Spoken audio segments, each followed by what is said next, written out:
Alors bonjour à tous et à toutes, merci de me rejoindre sur cette nouvelle chaîne, cette chaîne consacrée donc au PEA, aux possibilités qu'offre cette enveloppe fiscale, donc un plat épargne en action et la stratégie que j'ai mis en place pour atteindre des objectifs conséquents vis-à-vis de ce PEA, comment je vais m'organiser pour à très court terme finalement espérer sortir une rente régulière et peut-être pouvoir vivre de cette rente.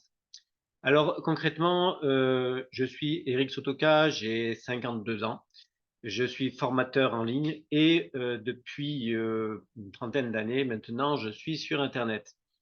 J'ai pu tester la bourse à différentes reprises. Je me suis un petit peu frotté aux crypto-monnaies à un moment donné. Je me suis voilà, mis sur la bourse directement avec un compte titre normal, etc.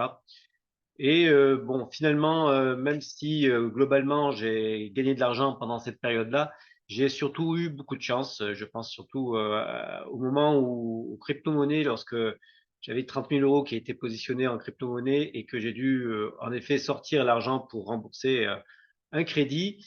Et qu'à ce moment-là, en effet, derrière, quelques mois suivants, les crypto-monnaies se sont quasiment effondrées. Donc, c'était une question de chance plus qu'autre chose. Depuis, donc, j'ai retravaillé ma stratégie, j'ai beaucoup appris sur le sujet et je me suis rendu compte que finalement, c'était vraiment l'enveloppe du PEA qui était la plus intéressante en France, en tout cas. C'est vraiment une chance exceptionnelle que l'on a et c'est comme une sorte de d'avantage tel qu'un paradis fiscal pourrait l'être. Donc, dans cette chaîne, j'envisage de vous partager l'évolution de mon PEA, de vous montrer un peu des astuces de comment j'ai pu mettre en place tout ça. Quels ont été mes choix? Il est vrai que j'ai vendu mon appartement où j'étais en résidence principale pour tout mettre sur le PEA, donc c'est assez particulier. En général, les gens ont plutôt une moyenne de 15 000 euros sur leur PEA et pas 150 000 comme aujourd'hui j'ai choisi d'investir. Donc tout ça, je vais vous le montrer au fur et à mesure dans les vidéos. J'espère que cette chaîne vous intéressera. Ce sera l'occasion de voir si la stratégie que j'ai mis en place et le pari que je fais de mettre l'argent sur un PEA plutôt que sur une résidence principale est le plus intéressant ou pas. Donc j'ai attaqué en avril 2023 à mettre cette somme de 150 000 euros. Mon PEA, lui, est ouvert depuis avril 2021.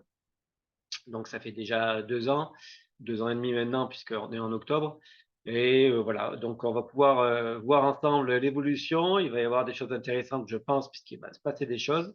Je vous ferai des retours sur ce qui se passe exactement sur ce PEA. Et comme ça, peut-être vous comprendrez l'intérêt que ça peut avoir. Et n'hésitez pas à poser des questions dans les commentaires. Je vous invite à y répondre et bien sûr à vous abonner à cette chaîne pour ne pas manquer les prochaines vidéos. Je vous remercie et je vous dis à bientôt.